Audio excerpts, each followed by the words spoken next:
We're living in the most momentous and dangerous of times.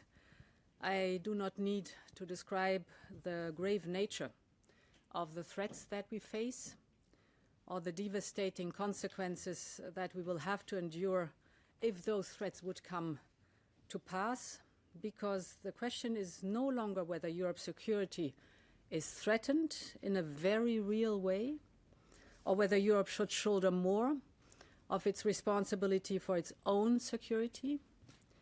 In truth, we have long known the answers to those questions. The real question in front of us is whether Europe is prepared to act as decisively as the situation dictates, and whether Europe is ready and able to act with speed and with the ambition that is needed. In the various meetings in the last few weeks, most recently 2 days ago in London, the answer from European capitals has been as resounding as it is clear. We are in an era of rearmament. And Europe is ready to massively boost its defense spending, both to respond to the short-term urgency to act and to support Ukraine, but also to address the long-term need to take on more responsibility for our own European security. And this is why today I have written a letter to the leaders ahead of Thursday's European Council. This is why we are here together today. I have outlined in this letter to the leaders the ReArm Europe plan. This set of proposals focuses on how to use all the financial levers at our disposal in order to help member states to quickly and significantly increase expenditures in defense capabilities, urgently now, but also over a longer period of time over this decade. Now, there are 5 points to this plan. The first part of this ReArm Europe plan is to unleash the use of public funding in defense on the national level. Member states are ready to invest more in their own security if they have the fiscal space, so we must enable them to do so. And this is why we will propose to activate the national escape clause of the Stability and Growth Pact. This will allow member states to significantly increase their defense expenditures without triggering the excessive deficit procedure. So if member states would increase their defense spending by 1.5% of GDP on average, this could create fiscal space of close to 650 billion euros over a period of 4 years.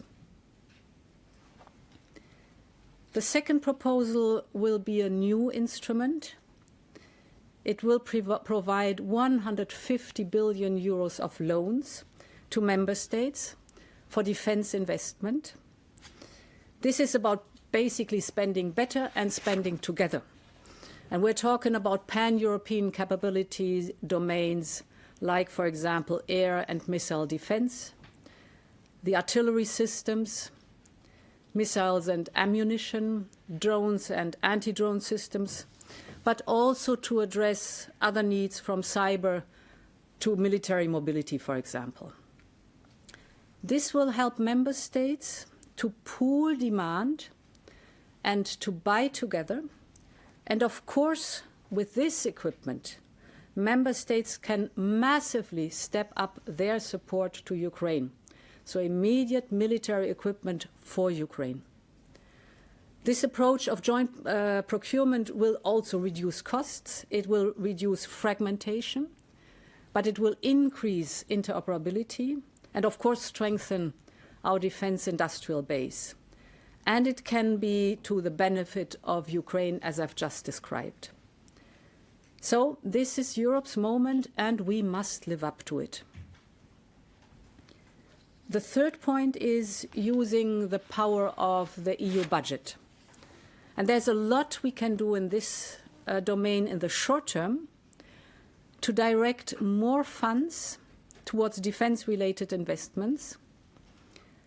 And this is why I can announce that we will propose additional possibilities and incentives for member states, that they will decide if they want to use cohesion policy programs to increase defense spending. Now, the last two areas of action aim at mobilizing private capital by accelerating the Savings and Investment Union and, of course, through the European Investment Bank.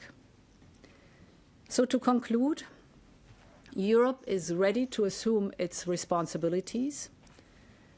ReArm Europe could mobilize close to 800 billion euros of defense expenditures for a safe and resilient Europe. We will, of course, continue working closely with our partners in NATO. This is a moment for Europe, and we are ready to step up. Thank you very much. Madam President.